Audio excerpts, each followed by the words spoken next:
Hello and welcome back to the Pitchside Podcast. I'm your host, the HOD of the PSP. Like, share, comment on the YouTube version and subscribe to the YouTube channel. Enable notifications to receive all the updates from this episode and all the other episodes here on the channel, of course, including the African podcast dropping yesterday. Follow us on social media and listen on Spotify, Google Podcasts or any other platform. Welcome.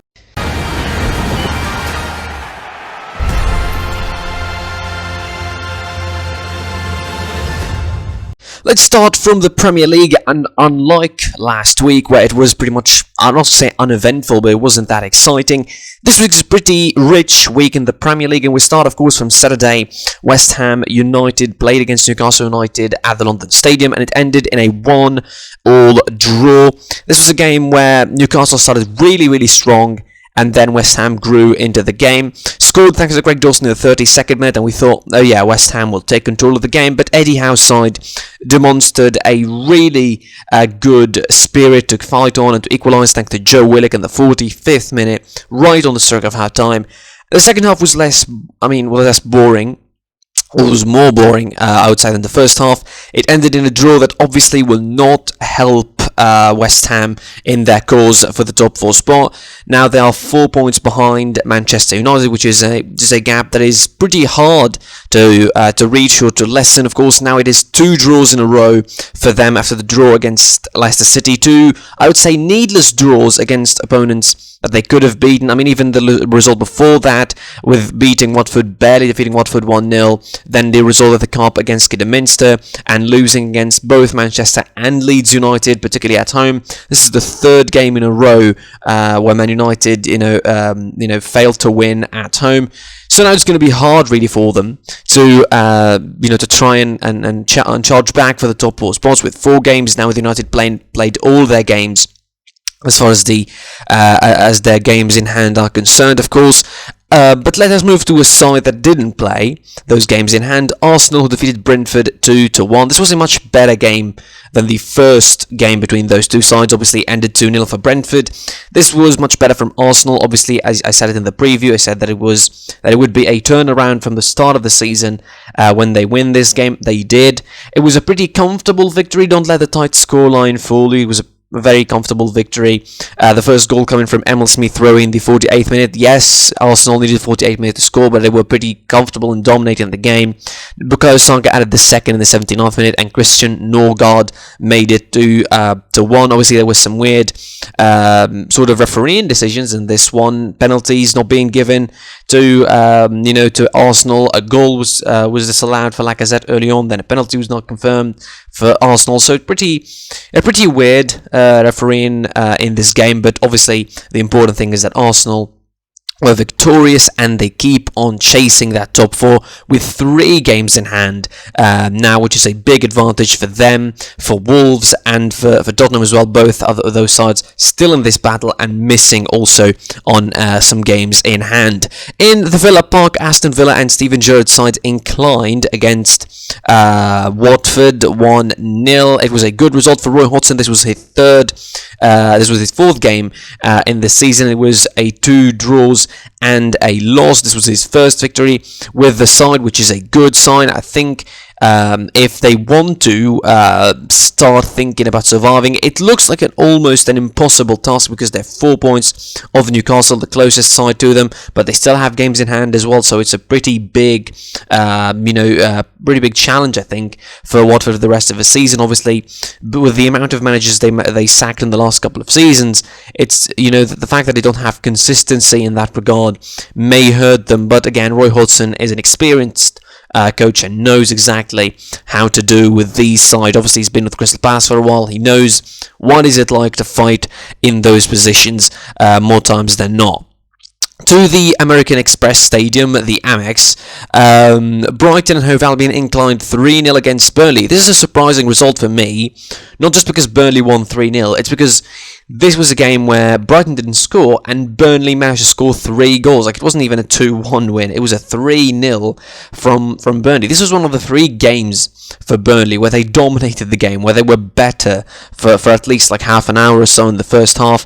Wout Weghorst came good this time, scoring the opener in the 21st minute. Josh Brownhill made it 2 in the 40th, and then Aaron Lennon made it 3 in the 69th minute and gave Burnley a big win. Burnley are one of the sides that have actually more advantage than the other sides competing with them in the relegation zone. They have 4 games in row, as far as they are concerned, which is a big plus for them this season. Obviously, one of those games is going to be against Tottenham in the midweek, so it's a big challenge as far as Burnley are concerned. Again, for Brighton, they're a side that I really enjoy watching this season, and I think they're pretty safe at the moment. Obviously, the couple of late results they had, they probably would think, yeah, maybe we could improve our results to fight for better spots this season. But again, the last couple of games, against Manchester United, pretty much, understandable loss, and then against Burnley, this was a pretty surprising one.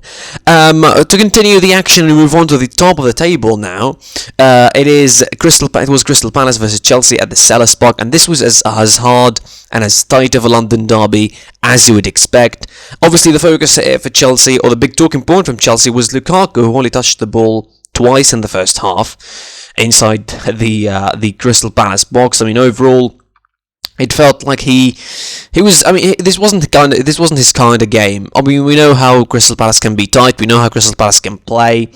It was not exactly, the kind of game that suits Lukaku, because, he's marked right, left, and centre. That he's not being given the space that he wants to run into.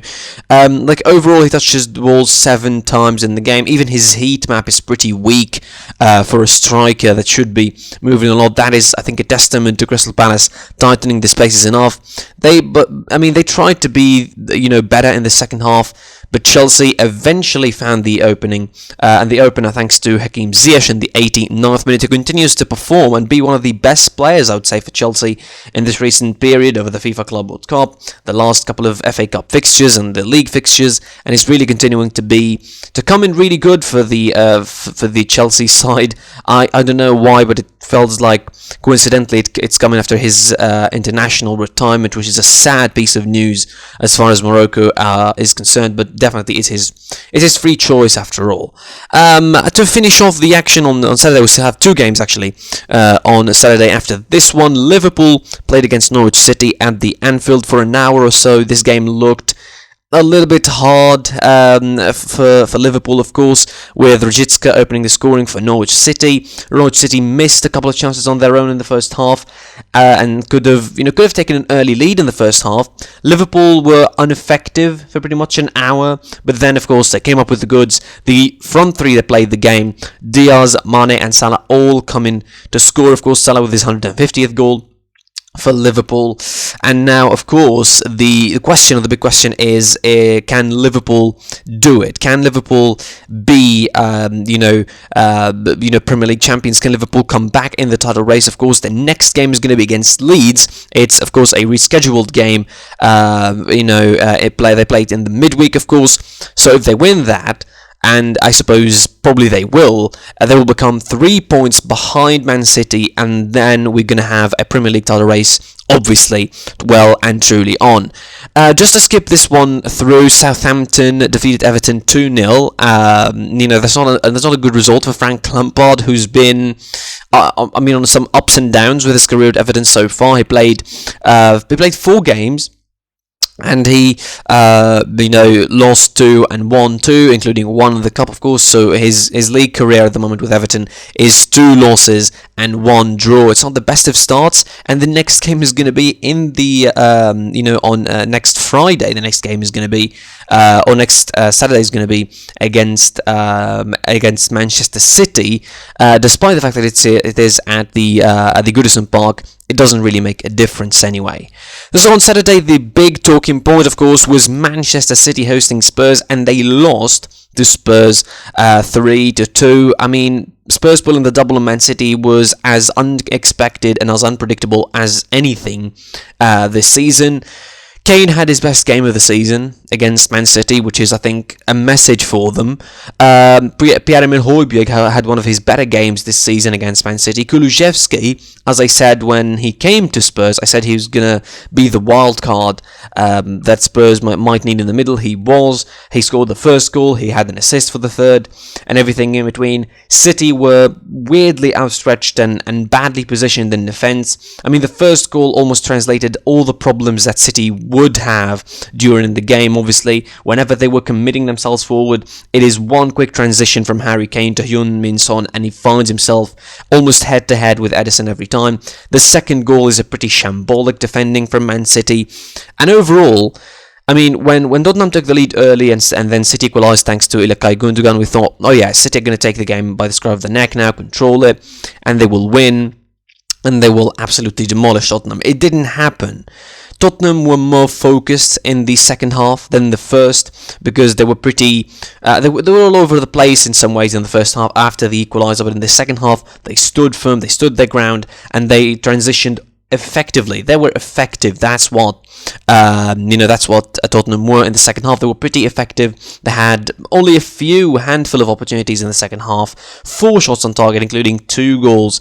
Actually 3 goals. One of them was disallowed from Harry Kane, denying him a hat trick. Actually, in that game, it would have been a great story anyway. But again, this was probably Tottenham's best game, at least under Conte, and they deserve the victory. A victory that, of course, will set the league on fire now. If Liverpool defeat Leeds in the midweek for Manchester City, is just a blip on the radar potentially, but obviously this could start a snowball effect that would escalate more often than you would expect for the rest of the season. I think for the Champions League they're pretty safe as far as the round of 16 is concerned, but definitely now they need to turn their attention and the focus to the rest of the Premier League season. On Saturday, Manchester United defeated Leeds to 4-2. This was a freak of a game, and played under freaky-ish, weather, rain and wind in the Elland Road. And if you wanted a real translation of how this game went, the first goal for Man United was a corner. Finally, after over 140 something corners, they finally scored thanks to a corner. Bruno Fernandes, scored the second goal, basically after Leeds United slipped. Leeds United player slipped in the rain, and the ball was taken by Fred. Passes Jadon Sancho, and Bruno Fernandes scored the second. The 2 goals that Leeds scored pretty much freakish as well. The first goal from Rodrigo was pretty much a cross going into the net over David De Gea. Obviously has no responsibility, can't be blamed whatsoever. The second goal was pretty classic defensive mistake from Man United.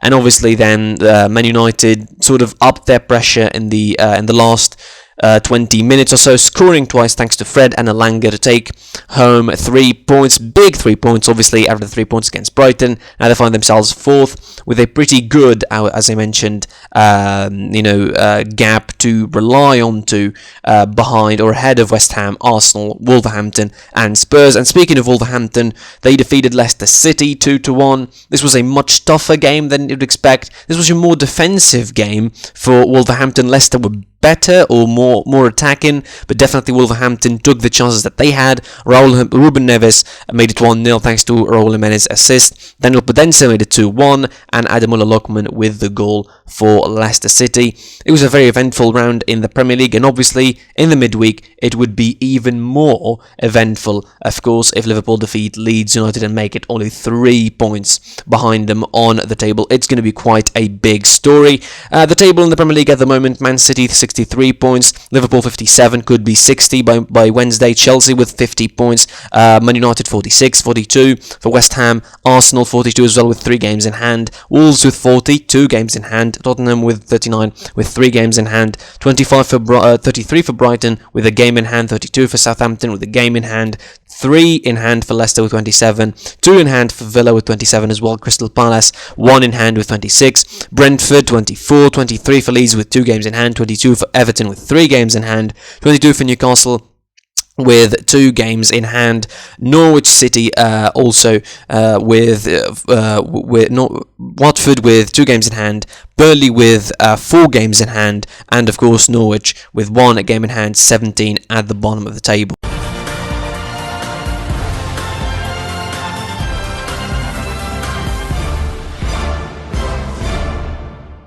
Let's move on to the Bundesliga, and round 23 also was, I'm not going to say eventful like the Premier League, but it had its moments.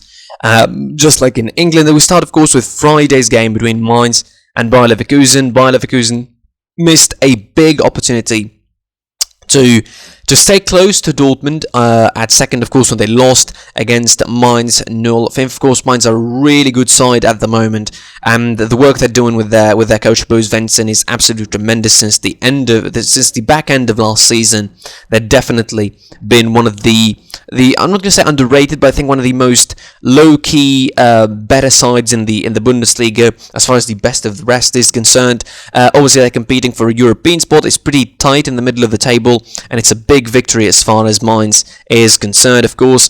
Despite Leverkusen taking the league thanks to Patrick Schick, their top scorer, of course, Mainz equalised thanks to Aaron Martin Caricol. Then Alario made it 2-1 for Leverkusen, only to lose the lead in 4 minutes, between the 84th and the 88th minute, with Marcus Ingvarsen and Jean-Paul Boutes, the two substitutes, coming in with the equaliser and the winner for Mainz in that game.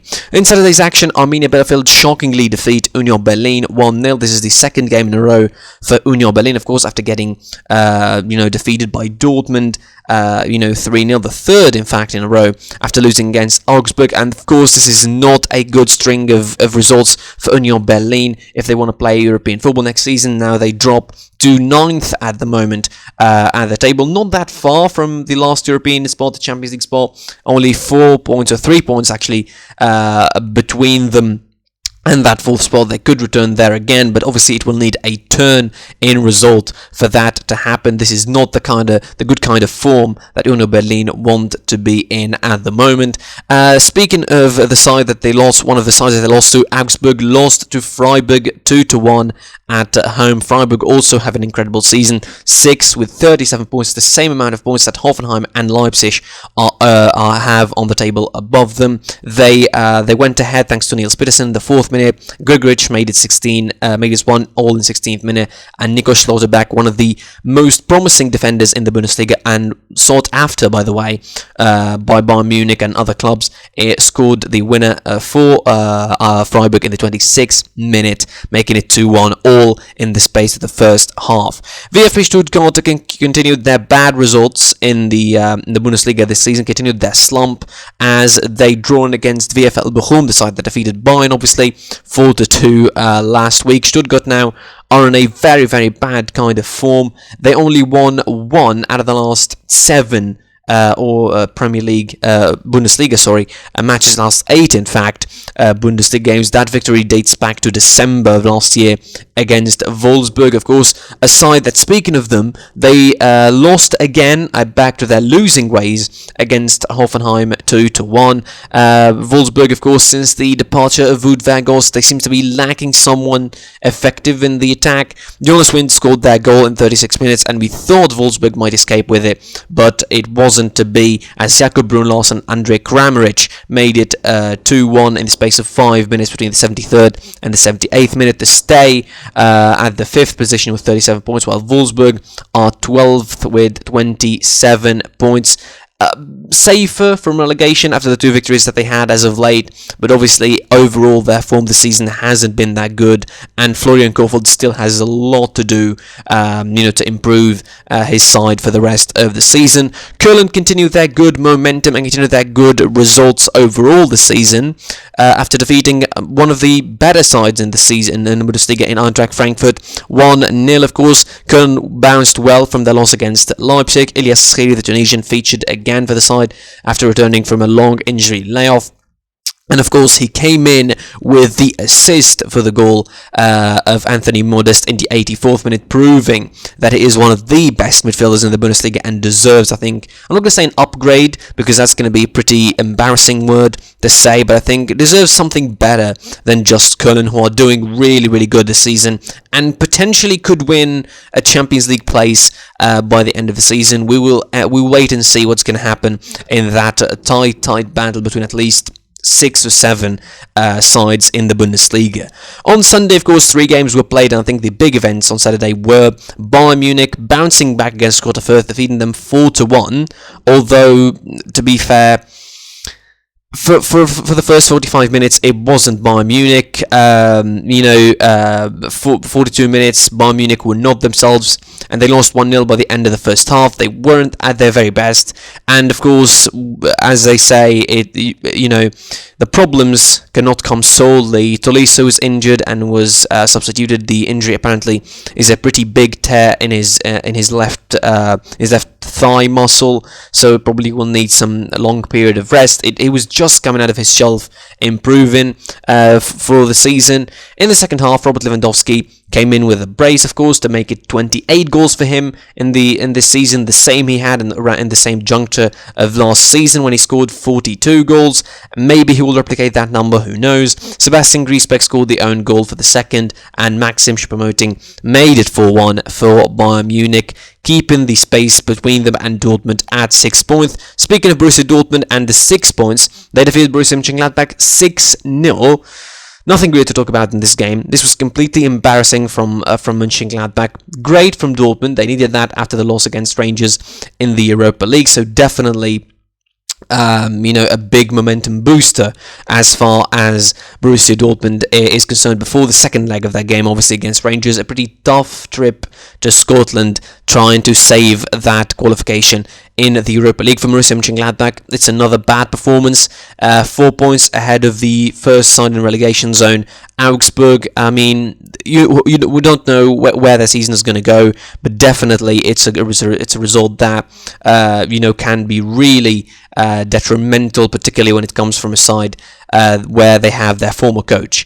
And of course, the last result on Sunday was Leipzig, who completely annihilated Hertha Berlin 6-1. It was one-sided, really. Christopher Nkunku scored a brace, continuing his great form. Benjamin Henrichs opened the scoring for Leipzig. Stefan Jovetic made it 1-1. Then, of course, the festival of goals began for Leipzig with Nkunku's brace, as we mentioned. Dani Olmo, Amado Haidara, and Youssef Poulsen all getting in on the act. The standings for the Bundesliga as it is at the moment: Bayern with 55 points, Dortmund with 49, 41 for Leverkusen, 37 for Leipzig, Hoffenheim and Freiburg, 35 for Köln, 34 for both Mainz and Union Berlin, 31 for Frankfurt, 29 for Bochum, 27 for Wolfsburg, 26 for Mönchengladbach, Bielefeld with 25, 23 for Hertha Berlin, 22 for Augsburg, Stuttgart with 19, and Greuther Fürth with 13 points at the bottom.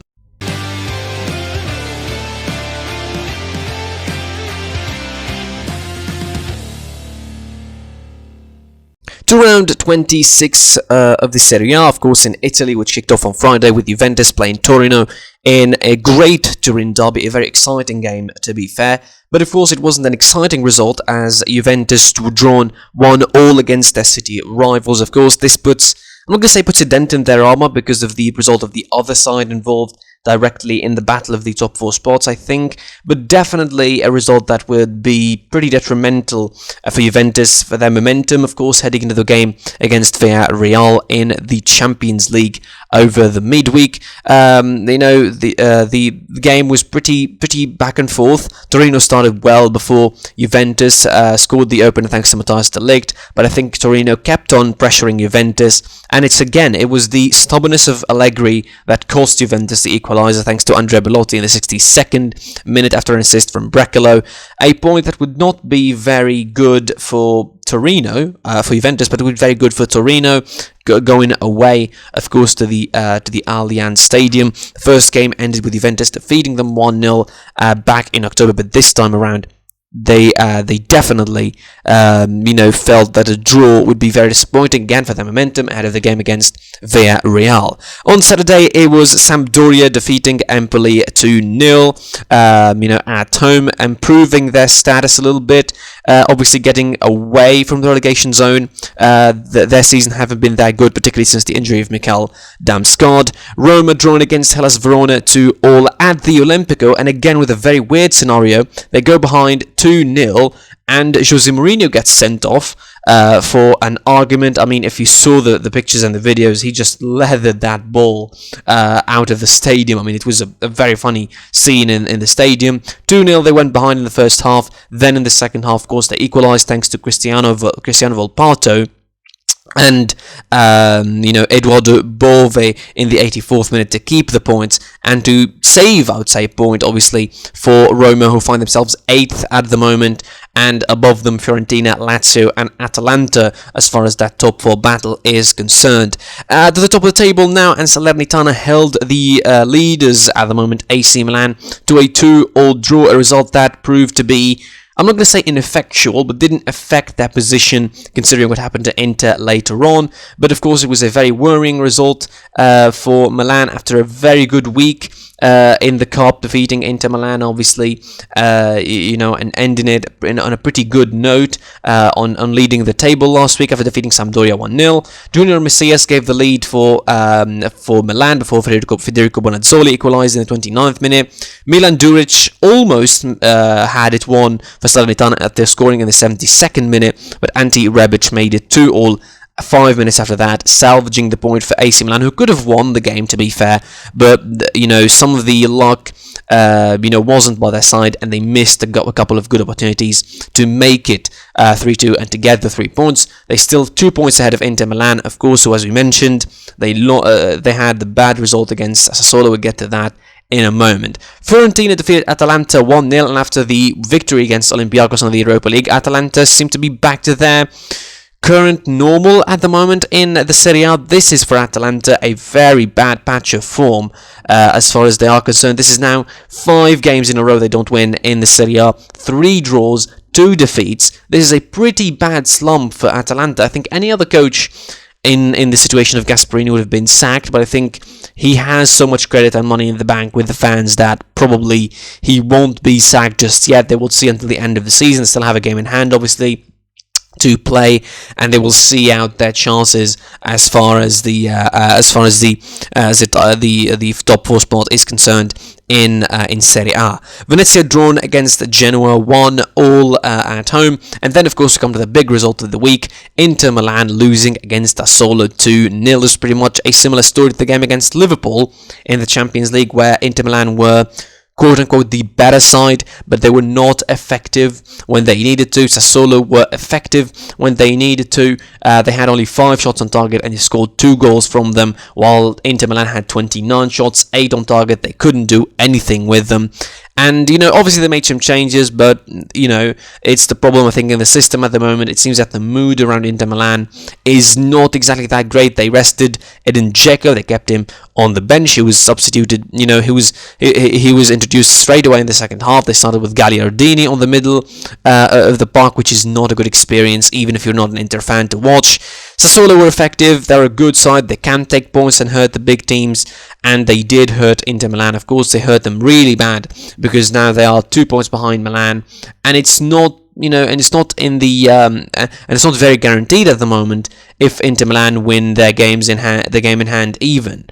So it's pretty much a very worrisome period of time for Inter Milan as far as the Serie A defense is concerned, but obviously very exciting for us as neutrals, and Napoli could overleap them, and Inter Milan could find themselves 3rd by the end of the week. Of course, when they play Cagliari on Monday, Napoli and Bologna play Spezia. Those are the 2 games that left on Monday, and on Sunday night it was Udinese in Udine drawing against Lazio 1-all. Gerardo Lofeo gave the lead to Udinese 5 minutes in, but Felipe Anderson equalised for Lazio 45 minutes in the first half. By the end of the first half, it was 1-all, and he salvaged the point for Lazio to keep them hovering around that 4th spot and still in the battle.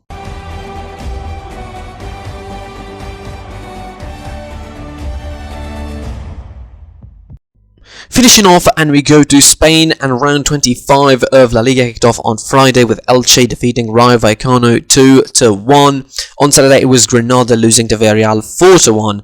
Atletico Madrid finally turning things around and, having a solid defensive performance against a side that is really able to hurt teams like Osasuna. They defeated them 3-0 away from home to Pamplona. It was pretty much the set-piece game for them. This was a classic, I would say, Atletico Madrid game. They sat back defending, they left the possession to Osasuna, and they capitalised on the counters and on set-pieces to get the 3 goals and the 3 points, of course. Massive 3 points, I would say, particularly with what happened later on in the fixture. Cadiz drawn against Getafe 1-0, and on Saturday night, it was Real Madrid defeating Deportivo Alaves 3-0, and it was a good way for the Merengue to bounce back from the game against PSG. For an hour or so, it was pretty tough, but obviously, with Marco Asensio scoring in the 63rd minute, the opener, the game became pretty much easier for Real Madrid. Vinicius came in with the second, and Karim Benzema came in with the third to get the 3 points and to keep their position at the top. Pretty safe, I would say, considering the result that Sevilla had later on, of course, on Sunday afternoon, where they drawn away from home against Espanyol. 6 points now behind Real Madrid. And of course, the big question is the race over in Spain with this kind of gap and this kind of performances from both sides? With how Sevilla performing, yes, I think the title race is pretty done and dusted. I think Real Madrid are in a pretty comfortable position to lead and continue to lead the Serie A pack, or the Liga pack, sorry, to finish the season with the title, because I think Sevilla are in a pretty rough patch at the moment. Yes, there was a chance last week, but this week they blew it, and I think Real Madrid are pretty close to winning La Liga title. It's just about the fact that Real Madrid might want to think about the Champions League second leg, where they seem to be facing the bigger danger. On Sunday as well, and speaking of the Catalan sides, the other Catalan side, Barcelona, defeated Valencia 4-1 in arguably their best performance of the season so far. This was a pretty comfortable game. It was 3-0 at halftime. This was unbelievable performances from the likes of Frankie de Jong, who scored, Aubameyang, who put in a hat-trick in this one, of course, being the first game in the 21st century, the first player in the 21st century to score a hat-trick in Ligue 1, Premier League, the Bundesliga and Laliga, which is a pretty big feat and a pretty big achievement for Aubameyang, of course, who's been, I think, underrated in his last couple of years. Obviously, the problems he had with Arsenal are bigger than just being enumerated here, but he's definitely finding almost a second life for Barcelona. Obviously, the likes of he claimed the fourth goal, although I thought the fourth goal was pretty brilliant from Pedri, but somehow, just because it took a slight deflection of him and into the net, it was claimed by Pierre-Emerick Aubameyang. Elsewhere, of course, in La Liga, Real Betis defeated Mallorca 2-1. It was a hard victory for the Andalusian side, who had to dig deep and score late on, thanks to Willian Jose on the penalty, to make it 2-1 for Real Betis, continuing their brilliant performances this season and still at third with 46 points. And could we see them playing Champions League football next season? It will be a very, very big event. Athletic Club, of course, on Sunday night defeated Real Sociedad in a Basque derby 4-0. This was pretty tight for the first half or so, and then in the second half, Athletic Bilbao managed to make it 4-0 in the space of like the last 20 minutes or so. Daniel Vivian scoring the opener, Oli Hansen set with the second, and Inaki Williams with the third, as well as Ike Munayin, who missed a penalty early on, coming in with the fourth goal. Celta Vigo still to play Levante. That's the game left on Monday night in La Liga. That's it for this episode. Like, share, comment on the video, subscribe to the YouTube channel, enable notifications to receive all the updates, and obviously follow us on social media. Listen to the podcast on Spotify, Google Podcasts, or any other platform. The Champions League review of this week is coming later on. Brace yourselves for it. Until next time, I'm your boss, the HOD of the BSB. Take care and goodbye. Behind closed doors, I'm a fool for your love.